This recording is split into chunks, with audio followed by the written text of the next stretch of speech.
Hey, this is C. If you're having blood sugar struggles, stress, or weird sleep, or those wild hormone shifts, especially to us ladies, I understand. You're not doing this wrong. You're just living in a body that's asking for support. Today, I want to show you a simple way to give your body that support that it needs. So, I'm talking about fermented foods, real probiotic rich, gut loving foods that many cultures have used centuries ago. It's not trendy, but it is transformational. And I'll show you how. Let's get to it.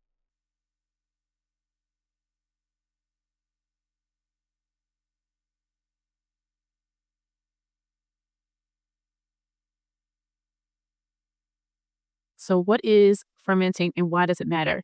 Fermentation, it's a natural process where the friendly bacteria called probiotics, they break down food sugars and starches. And when that happens, the food becomes easier to digest, it's more nutrient rich, and it's deeply healing to your gut. Now, why it matters is because gut health impacts your entire body.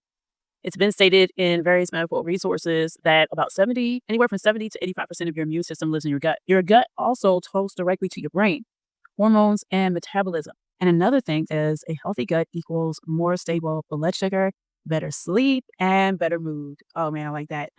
So when we eat fermented foods, we're not just eating, we're feeding our inner ecosystem, really, which helps everything function better. A lot of things that seem kind of new or within the last, whatever, 5, 10 years, it's really, usually it goes back to ancient practices. So fermentation is not a new thing. Many cultures fermented because it made food last. There was no refrigeration. And it also made food come alive. Pickled onions, sour grains, miso, yogurt, fermented porridge, and so many other things. They weren't just survival foods. They were digestive medicine, mood stabilizers, immune boosters, before they had any names for it. Fermented foods can reduce inflammation and improve blood sugar regulation and increase the diversity of gut bacteria. Now, this is very important, and that supports everything, including hormones and insulin resistance. And unfortunately, this is not a part of the conversation with close to all, but I'm just going to say most doctor appointments. They're typically not going to talk about your gut bacteria. They're going to look at solutions that involve medicine or surgery.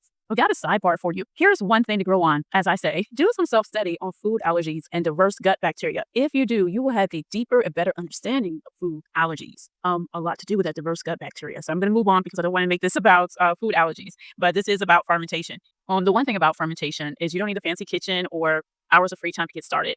And honestly, that's what I thought years ago. But you can add a spoon of sauerkraut to your lunch.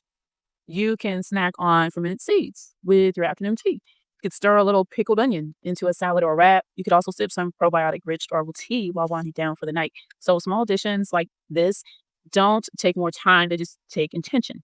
This gently supports your gut, so you feel less bloated. You handle carbs better. You sleep more deeply, and also you stay calmer under stress. Very important, right there. I've made a few videos showing how I ferment in my kitchen. Plus, I create a short list of easy ferments to try. No stress, no overwhelm.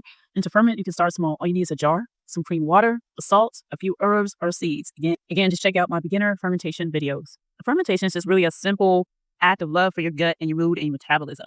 And this is about reclaiming your health, not through restriction, but through reconnection to your body, your food, and to the wisdom that's always been in our hands.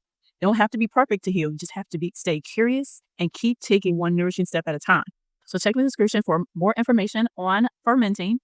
And I want us to reclaim our rhythm back, one bite, one drink at a time. Feel free to share some fermenting tips, and in the comment section, share what you have fermented in the past or what you intend to ferment. And if you found this video helpful, please like and consider subscribing and sharing with others who could use some natural healing as well. Take care.